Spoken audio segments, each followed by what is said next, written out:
Blanc jetted into Paris this weekend to seal the Ugarte deal, and reports are coming out that PSG may be agreeing to a lower €52 million fee for Manuel Ugarte, which is around £44 million, instead of the original £51 million, €60 million they were seeking. And Fabrizio Romano is tweeting some stuff, and it could be Ugarte. Here we go today, so make sure you're subscribed with the post notification bell on, because it's very, very close.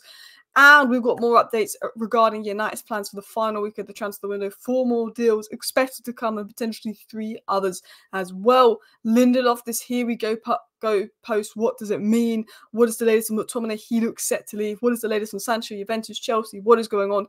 What is the Sterling news? What is the plans? Well, hello and welcome back to Alice Talks Football. And we're going to break down all the latest Manchester United news into a 10-minute video for you guys, because quite a lot is coming out right now as we speak. So, first story was this one here that said that Jean-Claude Blanc is understood to be using his relationship with PSG to help Dan Ashworth and the recruitment team over a deal for Manuel Ugarte. Blanc has been communicating with the president of PSG for 5-6 days ago, and they met in Paris and had lunch together. So Blanc jetted into Paris to try and seal the Ugarte deal, to try and communicate with them, to say, look, please, can you lower the fee? I have a good relationship with you guys. I've worked with you before. We know that what we're offering, you know, £44 million for a player that you spent £51 million on, who didn't have a good season, that isn't in your plans, that you want to get out, is a very fair deal. And, you know, we want a fair deal. I don't know if it's because of the Qatar-Jim Ratcliffe relationship, because of the takeover. I don't know if it's because PSG are just incredibly difficult to deal with, or I don't know if it's because PSG know it's Manchester United, then they normally get their pants pulled down in the transfer market and are trying it on. Because I do think if Manchester City or Liverpool had made a 40 million bid and Ugarte was pushing like that for them, it would have been accepted. I do feel PSG are trying it on because it's United, but Blanc jetted in to try and seal the deal. But this is reports coming out from France. PSG wanted €60 million for Ugarte, and United offered €52 million. So €8 million difference in euros, which is about £6.7 million. PSG lowered their price after talks this weekend. The players put pressure on them. So PSG have now lowered their price, and United are bidding, you know, just under the price, which means a deal could be done. You know, PSG have lowered their price, which I think is particularly interesting.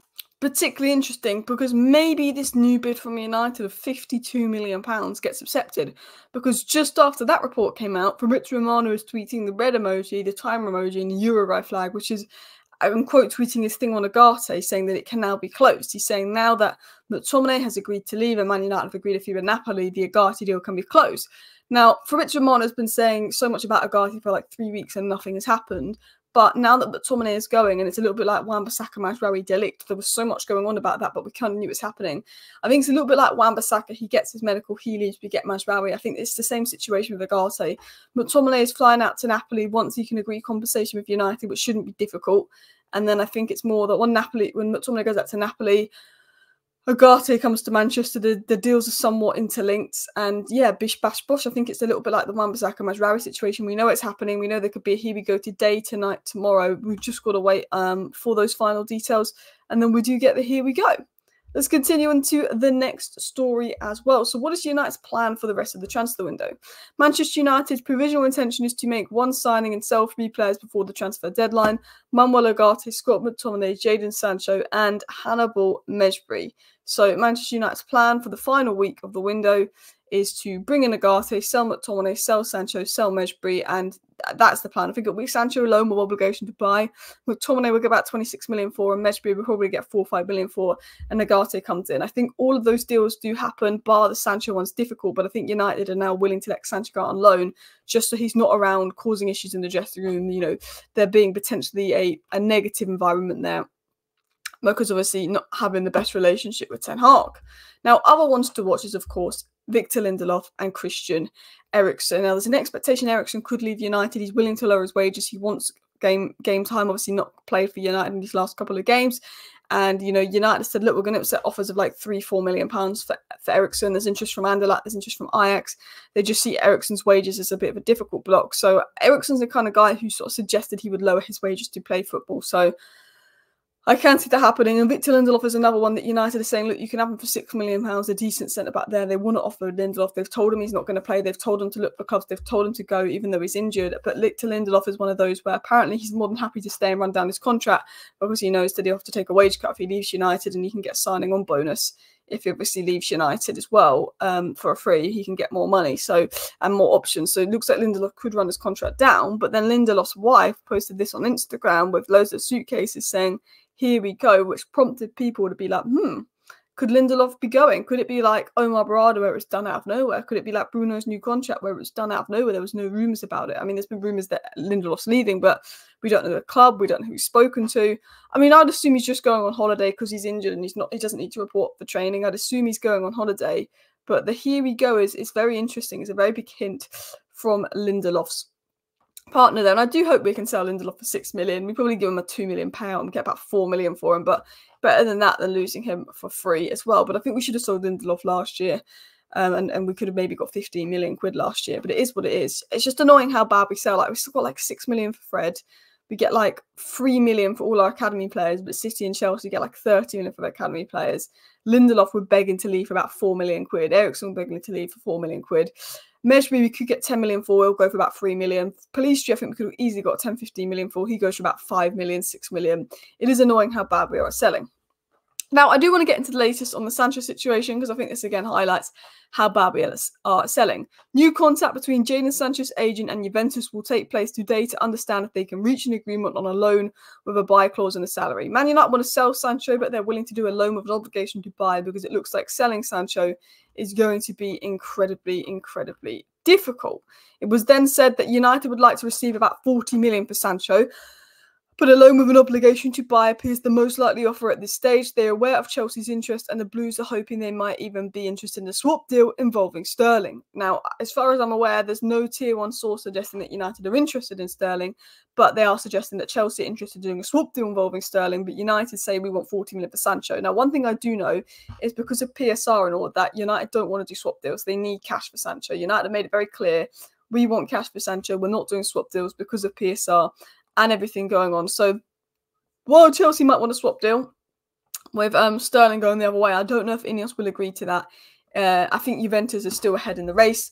And it was said that talks are further advanced with Juventus to sign Sancho before Friday's 11 p.m. deadline. And at present, the Serie A club looked more likely destination for Chelsea, was said by Jason Butt, The Telegraph.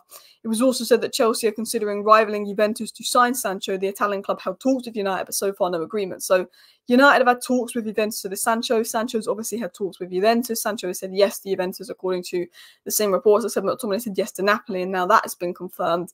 It's just a little bit of a situation of, you know, what the final details are. Could Chelsea hijack it? Could United be using Chelsea to hurry up Juventus and scare Juventus into a deal? Or could Chelsea just be trying their luck because they want to get rid of Sterling?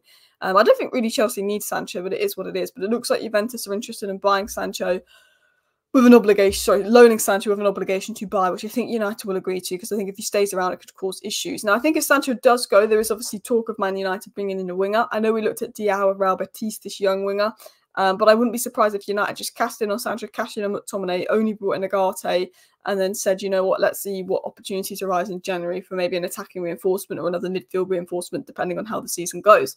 It was said it remains to be seen whether Manchester United would have any desire to sign Sterling, and that Sterling's currently on £300,000 a week at Chelsea, which I think is a huge red flag. Considering Ineos have made it clear they want to trim the wage bill, Sterling would have to halve his wages to come to Manchester United, and unlike De Ligt, who's in his prime, who is on that kind of money, halving his wages, Sterling's on the way down.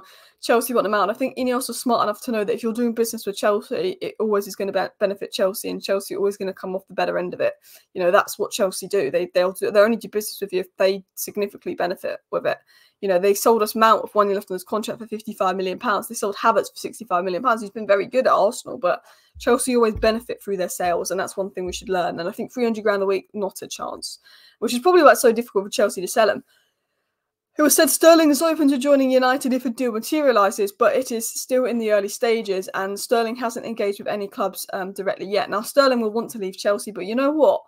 Chelsea probably have to loan Sterling. If we're having to loan Sancho because no one will pay his wages, there's no doubt that anyone's going to sign Sterling and pay his wages. I think Chelsea have to loan Sterling, which is what they don't want to do, but I think they probably will, if I'm being totally honest. But if they manage to find a suitor for Sterling, and we can't find a suitor for Sancho, I will be very disappointed with our ability to sell, because they're both on high wages, and I think Sancho is more desirable than Sterling right now. But look, I don't really want Sterling at United. I think he's a good player, Sterling, and I don't think he's as bad as people think. But I don't want Sterling at United because he's on the way out. He's on very high wages. It's a very Glazer deal. Sterling is like when we brought in Cavani last minute, who ended up having a good first season but was dropping the second season. You know, it's a very Glazer deal. So bring in someone like Raheem Sterling, it's very Glazer, very like last minute, bigger name, high wage signing, and I want to step away from that. Anyway, we could get an Agati. Here we go today. Please do hit the like button. Of course, subscribe if you're new. Thank you for watching. Bye.